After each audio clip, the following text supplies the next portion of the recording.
سر اگلا سوال ہے، کامیاب زندگی کی سب سے بڑی تسبیح کیا ہے جو تمام لوگ آسانی سے پڑھ سکیں؟ اسٹوڈنٹس، ملازم، گھریلو خواتین، بچے وغیرہ۔ خادم حضرات، بہت سارے اسماء کی مغایرت کی وجہ سے بعض اسماء کے لیے بعض اسماء کی تسبیح پڑھنی آسان نہیں ہوتی، مگر فار ایگزامپل بعض اوقات اسماء کی مخالفت ایسی ہوتی ہے کہ اگر وہ تسبیح شروع کر دیں تو آپ نے دیکھا ہوگا کہ ایک تسبیح تو آپ بڑے شوق سے پڑھنا شروع کر دیتے ہو، مگر ایک تسبیح پہ یا زبان اٹک جاتی ہے، ذہن اٹک جاتا ہے، یا اس کو بلا دیا جاتا ہے۔ تو دو ایک تسبیحات ایسی ہیں، بلکہ تین ایک تسبیحات ایسی ہیں جن میں کوئی مغایرت نہیں ہے، اور سب سے بڑی تسبیح وہ ہے جو میں نے آپ کو پہلے بتائی تھی کہ پروردگار عالم نے ایک آپ کو عہد نامہ لکھ کے دیا ہوا ہے، اور اگر آپ چالاک انسان ہو، اللہ کے ذہین انسان ہو، تو جیسے اللہ آپ کو بار بار اپنا مسئلہ یاد کراتا رہتا ہے نا، ویسے آپ بھی اس کو بار بار یاد کراتے رہا کرو کہ اے پروردگار، آپ نے کانٹریکٹ لکھ کے دیا ہوا ہے وَكَاتَبَ عَلَى نَفْسِ رحمہ۔ تو اس لیے اس میں رحمان و رحیم اور کریم میں کوئی کسی قسم کی مغایرت نہیں ہے۔ میں تھوڑی سی اس پہ مزید روشنی ڈالتا جاؤں۔ صلی اللہ علیہ وآلہ وسلم، اللہ کے رسول نے بتایا، کسی نے پوچھا کہ یا رسول اللہ اسماء اعظم کہاں ہیں؟ فرمایا اسے سورہ بقرہ اور سورہ طٰہٰ میں تلاش کرو۔ تو سورہ بقرہ اور طٰہٰ میں صرف دو بڑے اسماء ہیں، دو بڑے، ایک اللہ لا الہ الا هو الحی القیوم، اور ایک اسم ہے وَإِلَٰهُكُمْ إِلَٰهٌ وَاحِدٌ لَا الہ الا هو الرحمن الرحیم۔ دونوں اسماء ایک جیسے نہیں ہیں۔ وہ زیادہ ذہین آدمی ہوگا، اللہ میاں پر پریشر ڈالنے والا، تو دونوں کی تسبیح شروع کر دے گا۔ آپ بھی تو آخر کچھ نہ کچھ فائدہ عقل سے اٹھایا کرو۔ ایک اسم انتظامی ہے، ایک اسم تعلیمی ہے، دونوں میں 8 مناصب ہیں جو اللہ نے جنرل ان کے فنکشنز بتائے۔ اگر آپ اللہ کے اس نام میں فنکشن دیکھو، اللہ لا الہ الا هو الحی القیوم، تو حی القیوم اس لیے ہے کہ لا تاخذہ سنۃ ولا نوم، ایڈمنسٹریٹو اسماء ہے، اسے نیند نہیں ہے، اونگ نہیں ہے۔ اسی طرح آپ اس کے تمام آیت الکرسی میں دیکھو گے تو ان تمام میں وہ فنکشن ہے جو کسی ایڈمنسٹریٹر کے ہوتے ہیں۔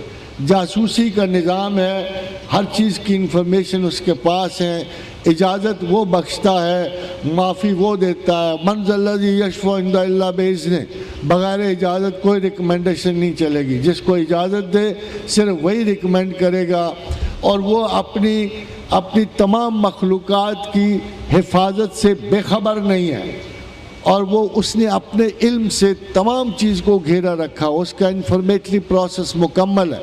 Nobody can dodge him, nobody can overgrow his intellect, nobody can forego his decision۔ یہ تمام انتظامی معاملات۔ اب آپ دوسرے اسم کو آئیں تو آپ کو حیرانی سے واسطہ بڑھتا ہے کہ وہ تخلیق ہے ساری کی ساری۔ 8 امور ہیں، انہیں امور ثمانیہ کہتے ہیں، اور تمام کے تمام تخلیقی ہیں، سائنٹیفک ہیں، نالجبلٹی کے ہیں۔ وَإِلَٰهُكُمْ إِلَٰهٌ وَاحِدٌ لا الہ الا هو الرحمن الرحیم۔ فنکشن کیا ہے؟ ان فی خلق السماوات والارض واختلاف اللیل والنہار والفلک التي تجری فی البحر وما انزل اللہ من السماء من ماء فاحیا به الارض بعد موتها وبث فیہا من کل دابۃ وتصریف الرياح والسحاب المسخر بین السماء والارض لآیات لقوم یعقلون۔ اگر آپ غور کریں تو ان تمام کوالٹیز میں تخلیقی پروسیس ہے، زمین و آسمان کی تخلیق، آبادی کی افزائش، اس کا پھیلاؤ، یہ انڈر رولز ہے، یہ انڈر رولز ہے۔ تصریف الریاح انڈر رولز ہے۔ اسی طرح والسحاب المسخر کشش ثقل سے ہیں۔ یہ تمام کے تمام تخلیقی اسباب ہیں۔ سائنٹیفک اوریجن اللہ تعالیٰ کی علم و حکمت ان میں سمٹتی ہے، ان میجر ہیڈز میں، یہ دونوں اسماء اعظم سمجھے جاتے ہیں، ایک کی نوعیت اور ہے اور دوسری کی نوعیت اور ہے۔ اس کے علاوہ جو باقی یہ دونوں اسماء ہر شخص پڑھ سکتا ہے، جب چاہے پڑھ سکتا ہے، ان پہ کوئی مغایرت نہیں۔ انفیکٹ اگر آپ غور کرو تو حضرت سلیمان کو تصریف الریاح بخشی گئی، حضرت سلیمان کو تسخیر سحاب بخشی گئی، تسخیر جنات بخشی گئی انڈر دی رولز۔ اگر تھوڑا سا آپ غور کرو تو حضرت سلیمان کو کون سا کلمہ اللہ نے عطا کیا تھا، اس کا سراغ ہمیں قرآن سے ہی ملتا ہے، اِنَّهُ مِن سُلَيْمَانَ وَإِنَّهُ بِسْمِ اللَّهِ الرَّحْمَٰنِ الرَّحِيمِ۔ یہی کلمہ تھا جو حضرت سلیمان کو عطا ہوا تھا۔ رسول اللہ صلی اللہ علیہ وسلم کا ارشاد گرامی ہے کہ میرے بھائی سلیمان کو بسم اللہ الرحمن الرحیم خصوصاً بخشی گئی اور میری امت پہ عمومیت سے عطا کی گئی۔ یہ دونوں بڑے کلمات الہیہ ہیں اور دونوں ہی کلمات افضل ترین کلمات ہیں۔ باقی اسماء جو ہیں ان کو اسسٹ کرتے ہیں، ان کی خدمت پہ آمادہ ہوتے ہیں۔ اور یہ اگر آپ میں سے کوئی بھی پڑھنا چاہے، کسی صورت میں بھی پڑھنا چاہے، تو یہ بڑے اسماء الہیہ ہیں اور ان کے لیے تو کسی کی اجازت کی بھی درکار نہیں ہوتی۔ باقی دو تسبیحات ایسی ہیں جو اللہ کے رسول کی ان کے پیچھے خاصی گہری کامنٹس موجود ہیں۔ ایک دفعہ حضرت رسول اکرم صلی اللہ علیہ وسلم جب اونٹ پہ جا رہے تھے اور حضرت ابو موسیٰ اشعری، سلیمان بن اشعث ان کے پیچھے تھے، تو آپ نے پوچھا کہ کیا پڑھ رہے ہو؟ ابو موسیٰ کیا پڑھ رہے ہو؟ فرمایا یا رسول اللہ میں لا حول ولا قوت الا باللہ پڑھ رہا ہوں۔ ہمارا ابو موسیٰ 99 مصائب اس سے دور ہوتے ہیں، 99 مصائب اس کلمہ سے دور ہوتے ہیں، اور سب سے چھوٹی مصیبت غم ہے، اور سب سے چھوٹی مصیبت غم ہے، اور اس کو سوچ سمجھ کے پڑھنا لازم ہے۔ ہم تو اسے صرف شیطان کو بھگانے کے لیے پڑھتے ہیں، مگر دراصل یہ تصوف میں اعلیٰ ترین کمٹمنٹ ہے، جب انسان اللہ سے وعدہ کرتا ہے کہ نہ میری کوئی قوت نہ میرا کوئی ارادہ، جو کچھ ہے میرے اللہ تیرا ہی ہے۔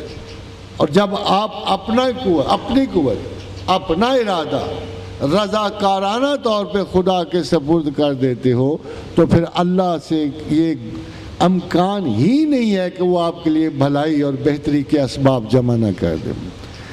دوسری تسبیح خواتین و حضرات، اللہ کے رسول نے جب ایک طرف سے آپ گزر رہے تھے تو دیکھا مسجد کے باہر ایک صحابی تسبیح پڑھ رہے تھے۔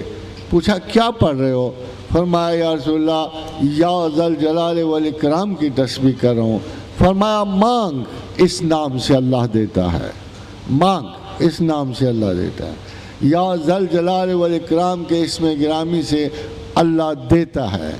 اجلت اگر آپ نہ کرو، 4 دن پڑھ کے غفلت نہ کرو، تو یقیناً اللہ اس نام کے عوض دیتا ہے۔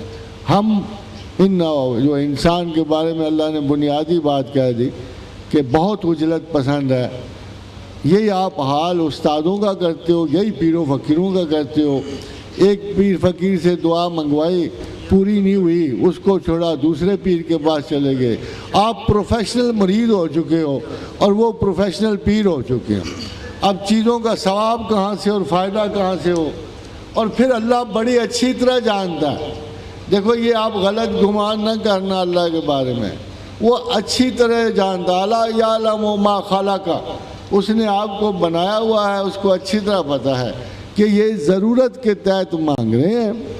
For God's sake don't do one thing، خدا کو اس طرح نہ چاہو جس طرح آپ اشیاء دنیا کو چاہو۔ آپ اب سارے کام اسباب ختم کر بیٹھتے ہو، اب سوچتے ہو چلو یار کسی نے اللہ کا کہا اس کو بھی آزما کے دیکھ لیتے ہیں۔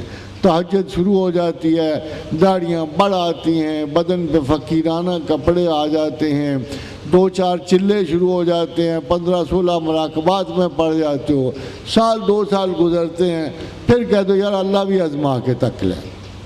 یہ رجحان کم از کم اللہ کو متاثر کرنے والا نہیں ہے۔